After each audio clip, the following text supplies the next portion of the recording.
How's it going, Big Valley Grace, Modesto, and Ceres students? My name is Tyler Jackson. Welcome to my backyard, and I'm gonna spend some time here in a minute jumping in the pool. Because as you probably already know, it is gonna be super hot this week, and it already has been super hot. So make sure you're rather doing one of two things: rather staying inside or staying in the pool, because it's gonna get hot, and it's gonna get real hot real quick.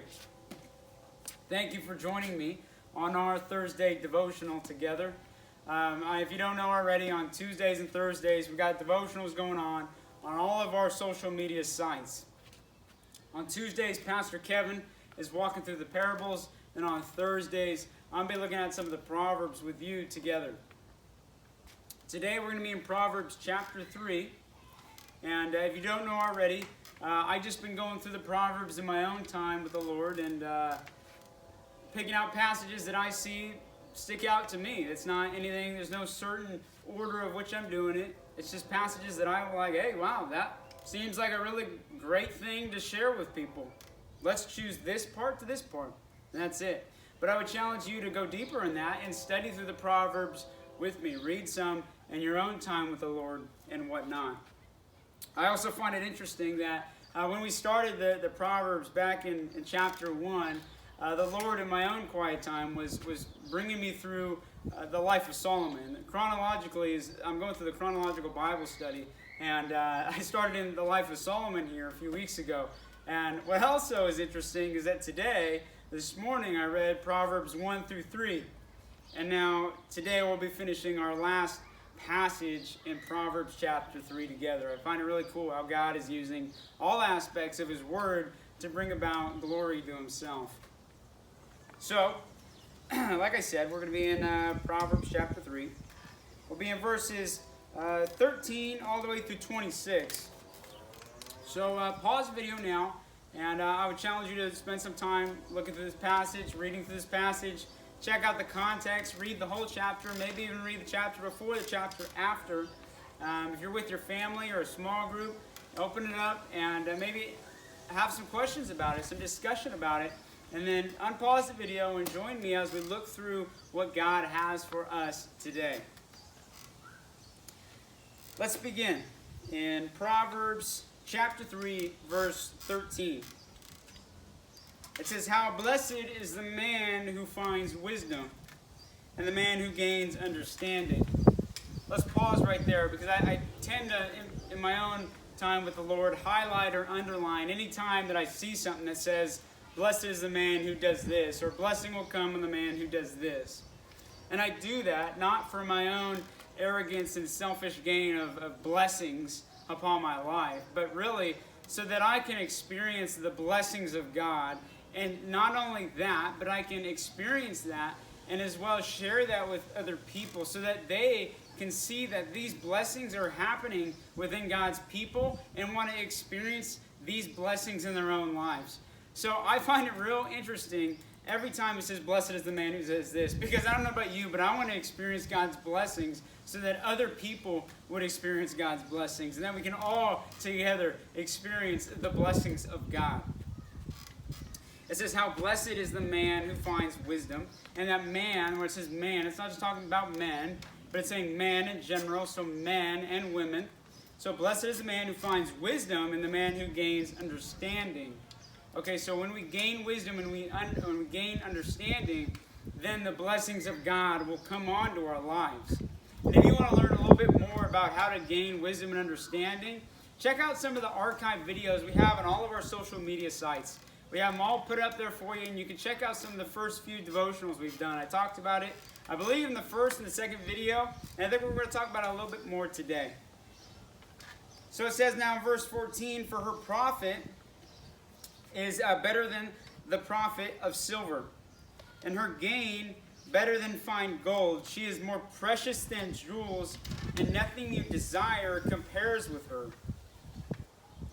Okay, we now get this topic of her, and everything is coming from a her.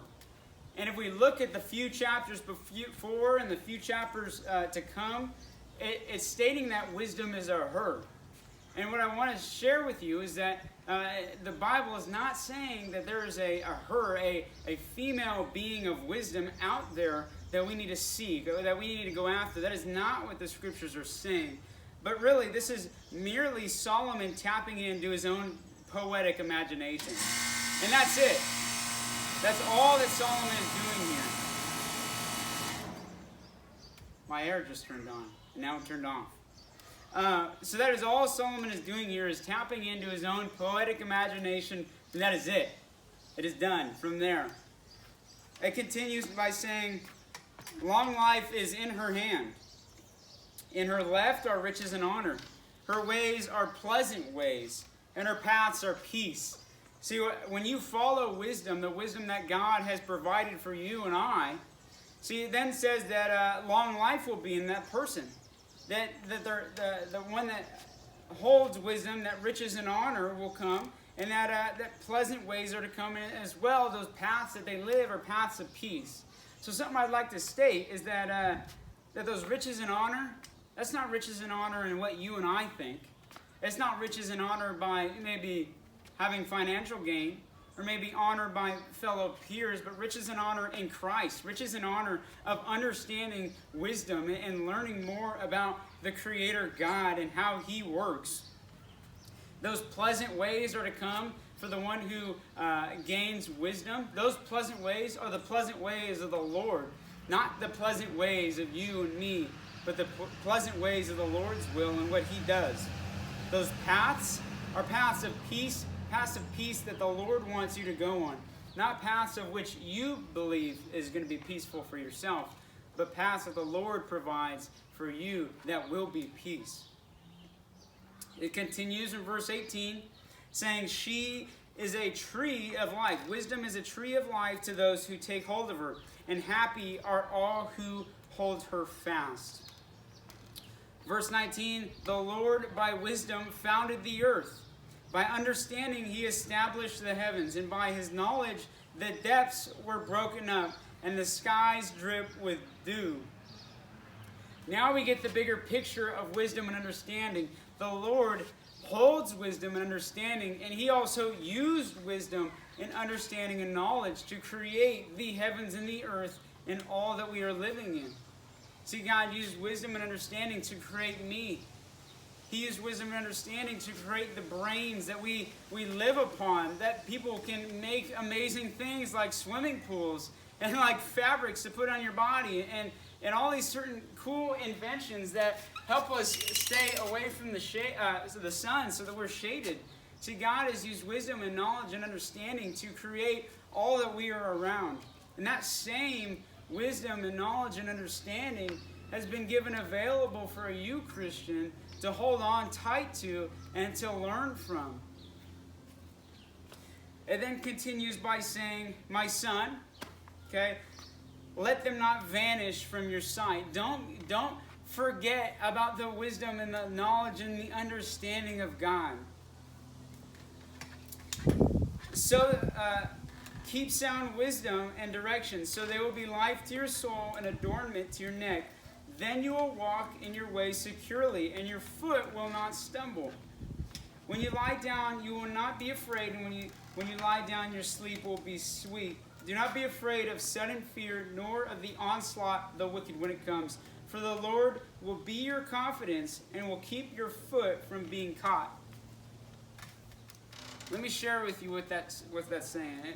When you choose to follow after God, and you choose to seek on to that wisdom and that knowledge and that understanding, and to truly fear God, as we see in chapter 1, that the fear of the Lord is the beginning of knowledge, and that fools despise wisdom and understanding, and instruction, we then experience and open up this realm of the Lord's wisdom and understanding. And we get then to partake in that wisdom and understanding, not to the fullness, but to a small portion of it. And then when we decide to follow after God through faith and continue to live that out, see, God is going to direct our paths. And He's going to direct our paths in His proper way, in His proper will, not in our proper way, in our proper will. And my favorite portion of this whole passage is the last verse that is shared. For the Lord will be your confidence, and will keep your foot from being caught. Our confidence isn't going to come from our own cockiness, but the confidence of the Lord will become known through our life, and that's what we will live by. And our foot would not be caught. We won't be falling on our own sinful nature, but our life will just be fully devoted to God. And everything that we do would make God known in everything that we do and everything that we say. So I pray that you would seek God's wisdom and His knowledge and His understanding by fearing Him, by believing in Him, and by seeking Him. And that you would use that wisdom and knowledge and understanding to bring about glory for Himself and not for yourself. I pray that you would experience God and you would experience the blessings of God this weekend. I'm thankful that we got to look through another proverb together. And today, I think that the moral of it, the wrap-up of it, is that this thing's important. Learning the wisdom and the understanding and the knowledge of the Lord is important.